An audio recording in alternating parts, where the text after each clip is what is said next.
liberando seus freios.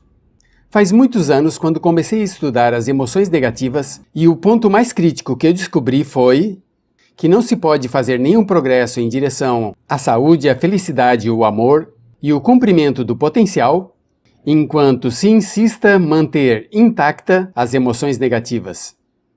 E o único de bom das emoções negativas, se é que tem algo de bom, é que as emoções negativas não são permanentes. Até disse Sigmund Freud, não existe um lugar permanente para as emoções negativas no subconsciente. Em outras palavras, são visitantes indesejados. São hábitos negativos ou padrões de respostas negativos que se pode eliminar. E o ponto inicial para eliminá-las é entender de onde vieram e entender quais foram os fatores causais, voltando à mais tenra infância, que desencadeou o desenvolvimento das emoções negativas, que nos tem dado como adultos a predisposição a ser negativo de uma forma ou outra. Isso nos leva ao condicionamento da tenra infância. Lembrem que já dissemos, o ponto inicial dos padrões de hábitos negativos compulsivos e inibitórios era a crítica destrutiva. A crítica destrutiva é o grande destrutor.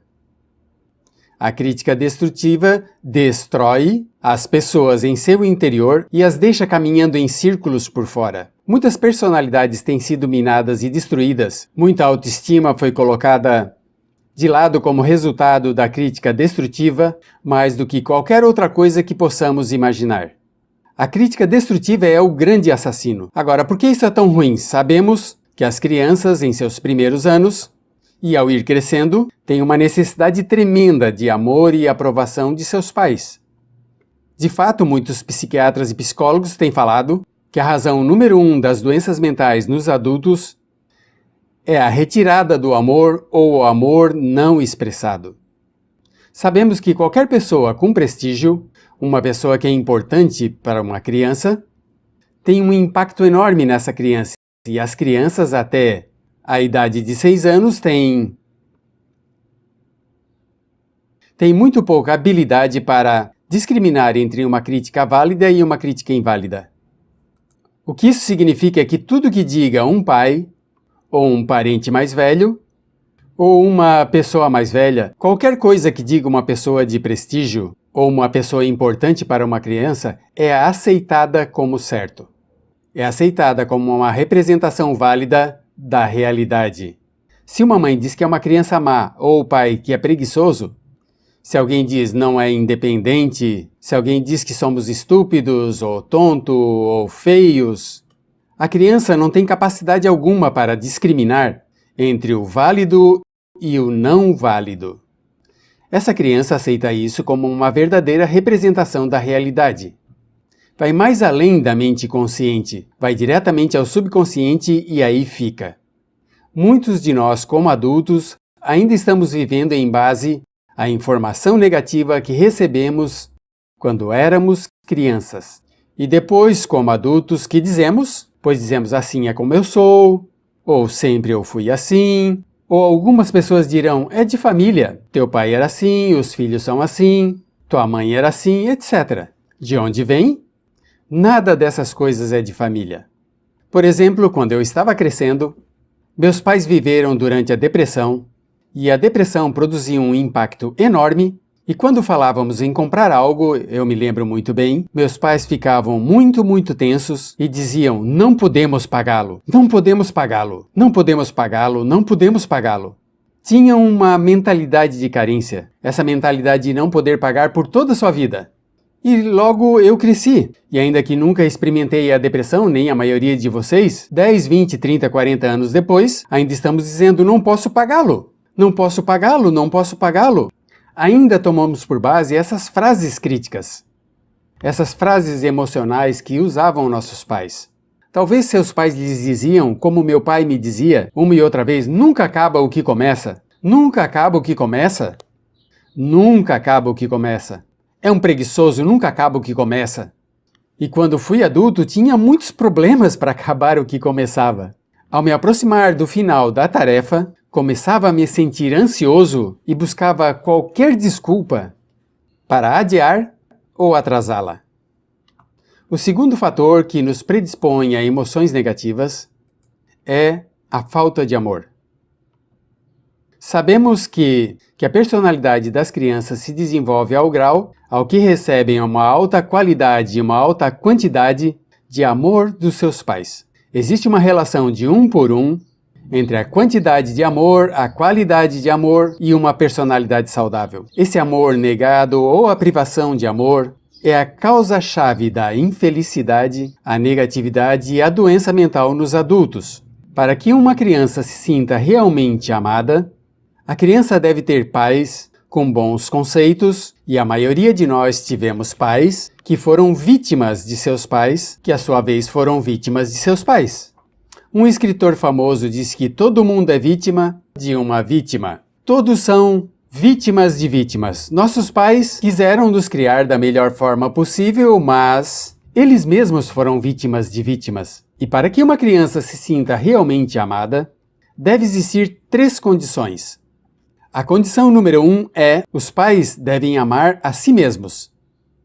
Os pais devem amar a si mesmos. Lembrem, nunca poderão dar mais amor a outros que o que sentem por si mesmos. Se não se amam a si mesmos, não podem amar a seus filhos. Se têm um pouco de amor por si mesmo, devem difundi-lo em seus filhos. Se tem pouco amor por si mesmos, se é absorvido por seus esposos, então, às vezes, ainda que deseje amar os seus filhos, não tem amor que dar-lhes. Seus pais queriam amá-los, mas em muitos casos não tinham amor para dar. E isso é porque nunca receberam quando cresceram. O segundo requisito é: os pais devem amar-se mutuamente. Para que uma criança cresça sentindo confiança em si mesmo, cresça sentindo-se amado, ou a salvo, ou seguro, devem crescer em um ambiente onde os pais se amem. Não há nada que dê mais medo a uma criança crescer em um lar onde os pais se briguem entre si, onde os pais não se amem, onde tenha dificuldades, porque as crianças sempre têm uma tendência, primeiro que nada, ser uma vítima, pois se grita e vocifera para a criança, e então acredita que a razão por que papai e mamãe brigam é sua culpa. Agora, uma pesquisa interessante, como tem muitas famílias de um só pai, a pesquisa interessante mostra que, quando um dos pais se vai como resultado de uma separação ou um divórcio, as crianças que ficam invariavelmente estão convencidos de que a razão pelo que o outro pai se foi se deve a algo que ele fez. E é importante que, se um matrimônio ou uma relação vai terminar e um se vai, que o pai que fique diga às crianças uma e outra vez que a razão pela qual a relação não funcionou não teve nada a ver com eles. Só teve a ver comigo, com o papai, comigo, com a mamãe. Não teve nada a ver com a criança. A criança precisa ouvir muitas e muitas vezes antes que se sinta confiante e seguro. E é claro, sempre é melhor que uma criança seja criada por um pai que a ame do que por 2 pais que não se amem. Uma terceira condição que deve se cumprir se não quer que exista a falta de amor é que os pais devem amar a criança. Os pais devem amar a criança. Bem, isso parece muito óbvio, muito lógico. A verdade é que e isto é o mais difícil para você e para mim como adulto, que nem sequer pensamos, que é possível que nossos pais não nos quiseram. Não porque não tentaram, queriam nos amar e tinham intenção de fazê-lo desde cedo, etc, etc. Mas simplesmente como tinham conflitos mútuos e problemas a resolver com seus pais, e sofreram a guerra e a depressão, tinham que fazer carreira e outras responsabilidades, nunca conseguiram totalmente. Entendem? Essa foi a dificuldade. Desejavam, mas nunca conseguiram. A única forma que se pode amar a uma criança é passando uma grande quantidade e qualidade de tempo com a criança. Tempo em grande quantidade e qualidade com a criança. 10 minutos ao dia não basta. As crianças se consideram valiosas segundo o grau que as pessoas mais importantes em sua vida passem tempo com eles. Se as pessoas mais importantes de sua vida, seus pais, somente passam pouco tempo com eles, as crianças concluem que a razão para isso é que têm muitos defeitos, que existe algo essencialmente mal neles e que por isso seus pais não passam mais tempo com eles. As crianças não pensam com a razão, fazem de forma emocional. Só pensam, meu pai está aqui, ele me ama, e se não passa tempo comigo, ele ou ela não me ama. Ou se qualquer dessas três condições existiu ou mais quando estava crescendo, os pais não se amavam a si mesmos, ou não se amavam mutuamente, ou talvez não o amavam porque nunca conseguiram, ainda que quisessem.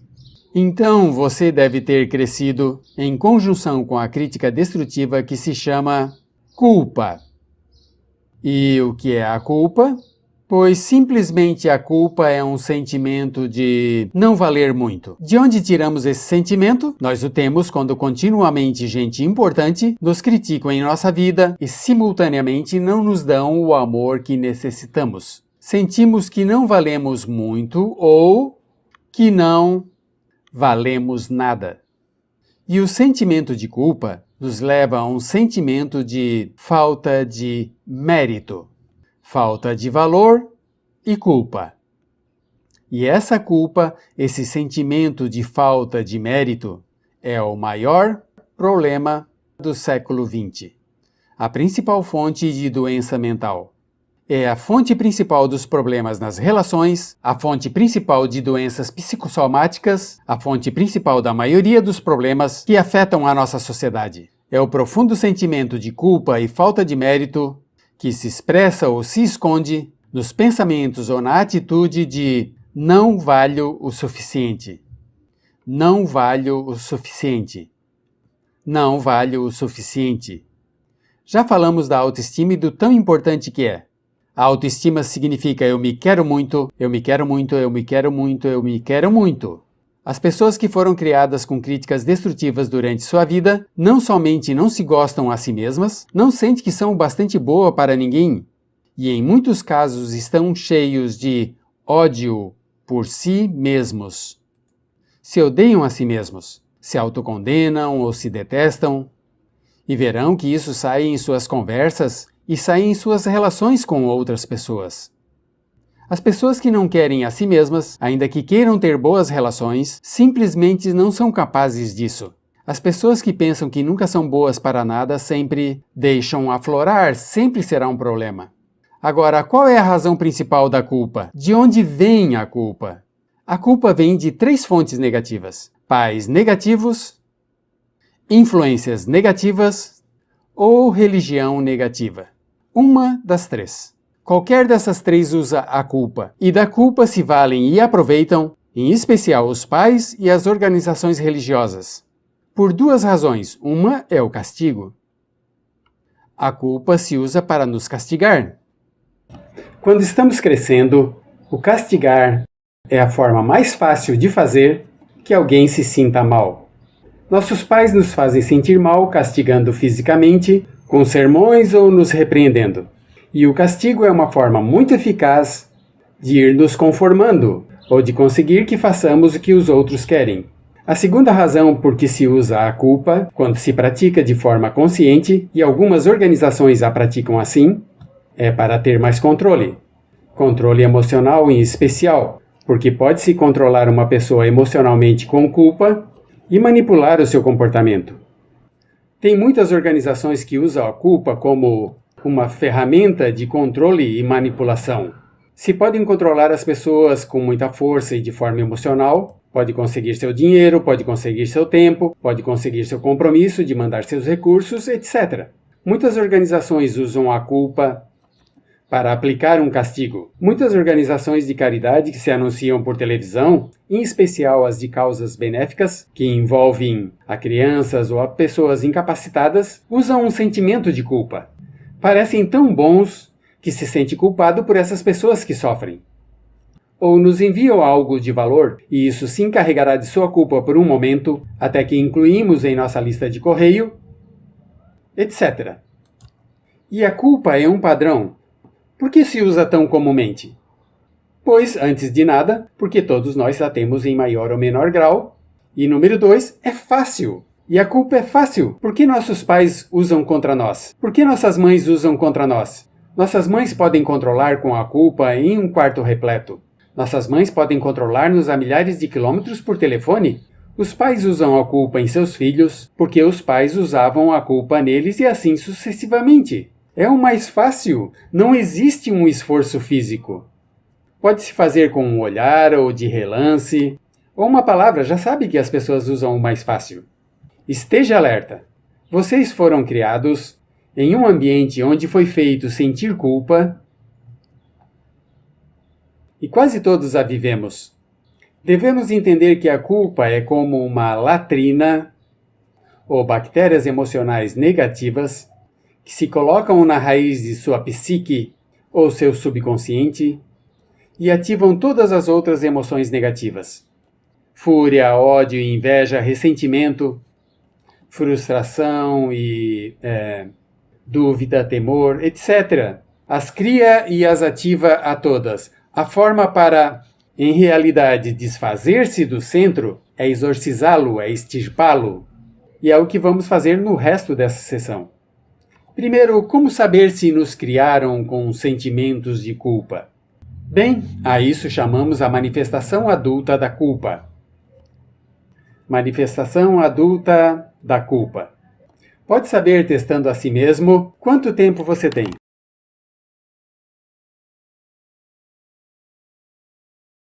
Número 1. A manifestação adulta da culpa é que você tem sentimentos de inferioridade, sentimentos de inaptabilidade e de não merecer as coisas. Não sente que merecem que aconteçam coisas boas. Se uma pessoa foi criada com críticas destrutivas e se fazem lhe sentir culpa, então, quando consegue sucesso, ainda que com um tremendo esforço, tem uma tendência terrível de sentir que não se merece. A isso se chama com certeza temor ao sucesso. O temor ao sucesso é somente uma outra forma de dizer que a pessoa que estava condicionada a pensar de si mesmo como pouco valiosa ou não bastante boa se sente muito inconfortável quando experimenta o sucesso. Se sente muito tensa e desgostosa, realmente sentem muita tensão, começam a aspirar cocaína, beber muito álcool, se envolverão em comportamentos autodestrutivos, terão uma sensação tremenda de ansiedade, como se alguém fosse descobrir algo deles. Tem um livro na livraria que diz assim: estou indo tão bem, por que me sinto como um impostor? Tem a chamada Síndrome do Impostor.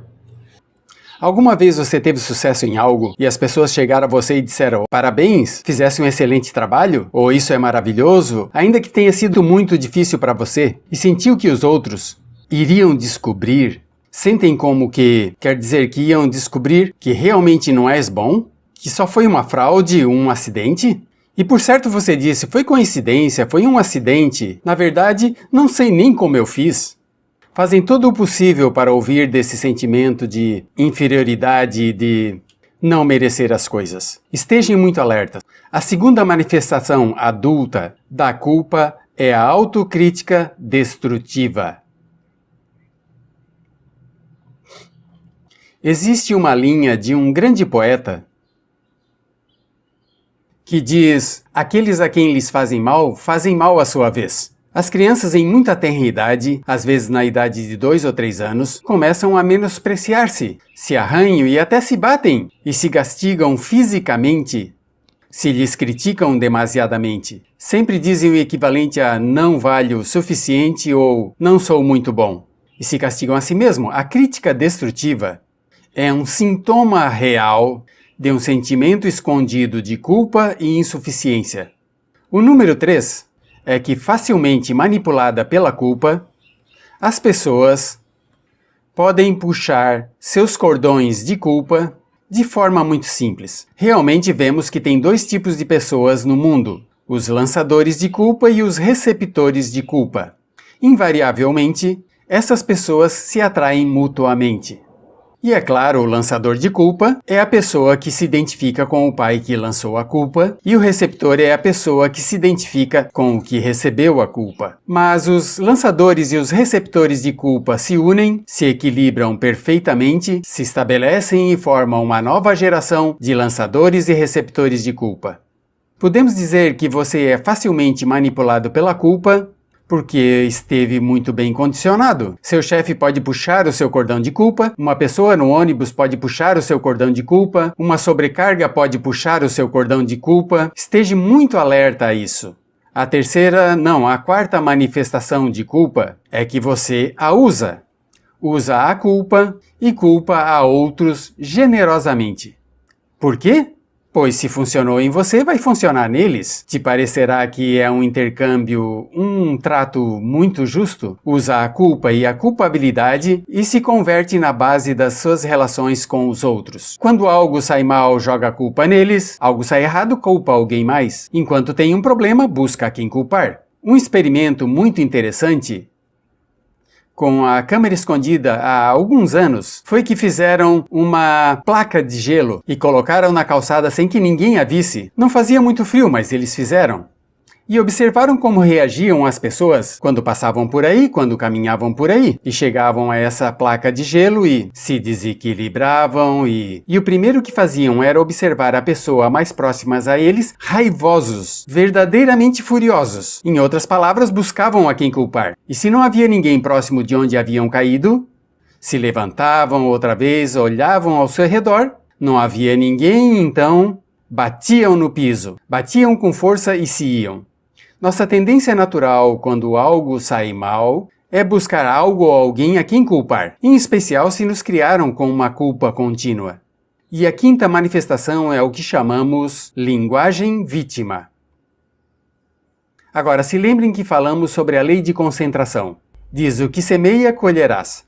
Também diz: se usas a linguagem de vítima, mantém viva a culpa, a reforça, a edifica, a cultiva, a utiliza. A linguagem vítima é a linguagem como não posso, não posso, não posso. Quando diz não posso, não posso, não posso, envia uma mensagem ao seu subconsciente e a mente subconsciente compreende que está inabilitado, que não tem controle, que é uma vítima. E quando deseja poder fazer algo, sua mente subconsciente retroalimenta a mensagem e diz não pode, não pode. E o segundo que diz é tenho que, e outra vez não tenho controle, não estou no comando.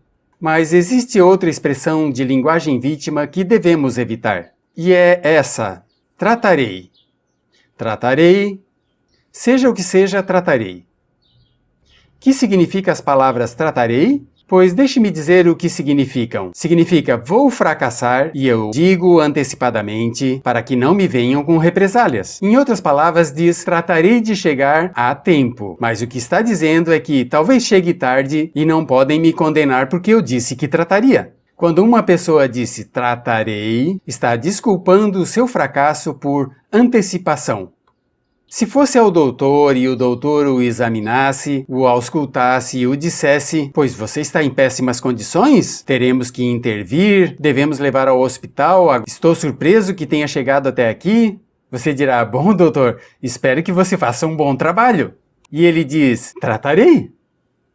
Se ele diz isso, seguramente você buscará outro médico. Ou se vai a um advogado. Te culpam de algo e vai a um advogado e apresenta o seu caso e pergunta, vai me defender? Diz, tratarei. Quem está dizendo? Está dizendo, escuta, eu estudei o caso e pelo que eu vejo não tem muita esperança, mas eu pegarei de qualquer forma. Tratarei são os que tratam de conseguir que você pague antecipado. Outro conjunto de palavras que não deve usar, é claro, com respeito a tratarei. O que deve dizer é farei ou não farei, não tratarei. Se alguma vez em nosso negócio temos um negócio muito ativo, se chamamos alguém e pedimos alguma coisa, ou algum trabalho, e diz eu tratarei de entregar para sexta-feira, ou tratarei de terminar a tempo, no mesmo instante sabemos que o que quer dizer é que quer se sentir livre, não comprometer-se. Assim que nunca deixemos que alguém se vá com um tratarei. Deve ser fácil ou não e queremos ter uma segurança. Se faz falta a nós, o fazemos. Quando dizem tratarei, o que estão fazendo é que estão lavando as mãos. Esteja alerta, a outra palavra é desejaria. Dizem que um desejo é uma esperança ou um objetivo sem energia por trás. Desejaria. O que significa um desejo? Desejaria significa que eu gostaria de ter algo, mas sei que nunca eu poderei ter. Quando diz desejaria baixar de peso, o que significa? As palavras não ditas são, mas sei que não posso. Por que não? Por as desculpas que tem e o metabolismo que tem e os problemas, etc. Sempre tem razões por que deve sair, etc. Desejaria deixar de fumar. Desejaria estar em forma. Desejaria. Quando usa a palavra desejaria, você mostra ao subconsciente que isso é algo que não crê que seja possível alcançar ou adquirir. Então o subconsciente descarta completamente isso como meta e não lhe dá energia, nem motivação, nem impulso, nem desejo de alcançar. Assim que esteja muito alerta à linguagem vítima. Esteja alerta à expressão sim, mas. Ou eu faria, sim, mas. Alguém lhe diz, faça isso, e você diz, sim, mas. A palavra mas, com certeza, é o grande apagador. Se uma pessoa lhe diz, poderia aumentar suas rendas, incrementar seus rendimentos, ser uma pessoa melhor ou mais feliz, baixar de peso, não importa. E você diz, sim, mas. O que está dizendo é que está apagando toda a declaração que disse antes. Manda uma declaração ao seu subconsciente que diz, não tem possibilidade. E não faz esforço, não outorga energia, não exerce capacidade alguma para a conquista dessa meta. E as pessoas que foram criadas com culpa têm 5 qualidades ou 5 manifestações de adultos. Uma é que se sentem inferiores, se sentem inadequadas, sentem que não merecem que aconteçam coisas boas. Estejam muito alertos a isso. O número 2, se autocompadecem continuamente, usam a autocrítica destrutiva. O número 3, usam a culpa e a culpabilidade neles e nos outros. O número 4, são manipulados pela culpa. E número 5, usam linguagem vítima. Assim é como nos desfazemos da culpa. Não é surpreendente como se limpa isso? Esse quadro? Tudo se apaga? Tem uma varinha mágica quando eu vou me sentar no escritório? Então, como nos desfazemos da culpa? Para desfazer-se da culpa,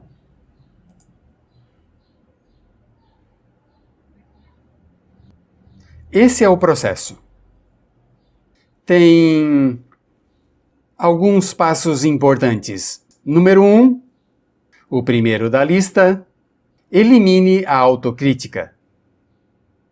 Elimine a crítica autodestrutiva. Em outras palavras, nunca diga nada destrutivamente crítico de você mesmo. Não o diga. Essa é a regra básica. O subconsciente aceita o que você diga como certo, como um mandato. Assim que não diga nada de você mesmo que deseje sinceramente que seja certo. Não diga estou cansado, estou gordo. Não diga não posso ou devo. Não diga nada a menos que queira que seja certo. As palavras que vão depois da palavra eu são as palavras que o seu subconsciente registra como mandato, exceto quando diz eu desejaria ou eu tentarei. Assim que elimine a crítica destrutiva. Sempre fale em termos positivos sobre você. Me amo a mim mesmo, posso fazer, eu farei, eu escolhi fazer. Mas nunca diga não, não posso. Número 2 é não deixar se envolver pela culpa. Recuse ser dominado pela culpa. Porque cada vez que você permite que alguém lhe manipule pela culpa, sabe o que acontece? Reforça e faz mais poderoso o efeito da influência da culpa em sua vida. Quando eu cresci, devo dizer que eu cresci em uma família que estava muito influenciada pela religião negativa. Realmente, minha mãe, Deus a abençoe, tinha uma faixa preta no pecado e fez um trabalho verdadeiramente soberbo nele. E eu demorei em sobrepor. Quando eu me casei com Bárbara, ela também vinha do mesmo tipo de família. E nos recapacitamos. Havia uma linda resposta quando um dos dois caía de novo nos velhos padrões e dizia: não trate de me fazer sentir culpado, sim? Não trate de me fazer sentir culpado, sim? Só diga: não trate de me fazer sentir culpado, sim? E não deixe que as pessoas o manipulem usando a culpa. O número 3. Não use a culpa ou a culpabilidade e anuncie que não vai usá-la.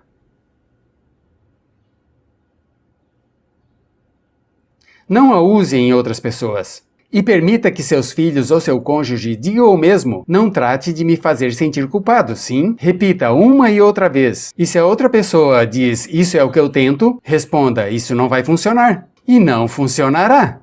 É que a culpa só funciona enquanto você não saiba que está sendo usada em você. O número 4 é o que chamamos a lei do perdão. É a mais importante de todas. Realmente é o centro, é o miolo de toda essa sessão. A lei do perdão simplesmente diz que você está saudável mentalmente até o grau em que possa perdoar livremente e esquecer as ofensas. Que a sua habilidade para perdoar os outros é a chave que determina sua felicidade e seu sucesso na vida. Sua habilidade para perdoar os outros é a única forma de eliminar a culpa. Sua disponibilidade para perdoar os outros e esquecer ofensas é o determinante mais importante. E se você está ou não totalmente integrado e é um adulto que funciona como ser humano. Porque a tendência de culpar e guardar rancor é uma tendência patológica infantil que possuem todas as pessoas que estão doentes mentalmente. A habilidade para esquecer e perdoar livremente é a marca do ser humano realmente iluminado. Agora, aceite isso como realidade. Existem 4 pessoas para perdoar. Número 1, perdoe os seus pais. Perdoe seus pais por tudo que fizeram para feri-lo. A maioria de nossas investigações mostra que quase todos os nossos problemas como adultos se remontam a não estar dispostos ou a não perdoar os nossos pais por algo que fizeram que nos feriu. Perdoe 100%, escreva para eles, chame-os por telefone e diga-lhes, ou pelo menos perdoe em seu coração. Perdoe a seus pais. Número 2, perdoe aos outros. Perdoe a todos os outros. Perdoem a todos os que o tenham ferido de algum modo, ou por qualquer coisa, e deixe assim. Agora, tem muitos que dizem, não posso perdoar essa pessoa pelo terrível que ela me fez. Mas lembre disso, o perdão é perfeitamente egoísta. O perdão não tem nada que ver com a outra pessoa. Só tem a ver com a sua paz mental e com a sua própria integridade mental. Número 3, perdoe a si mesmo.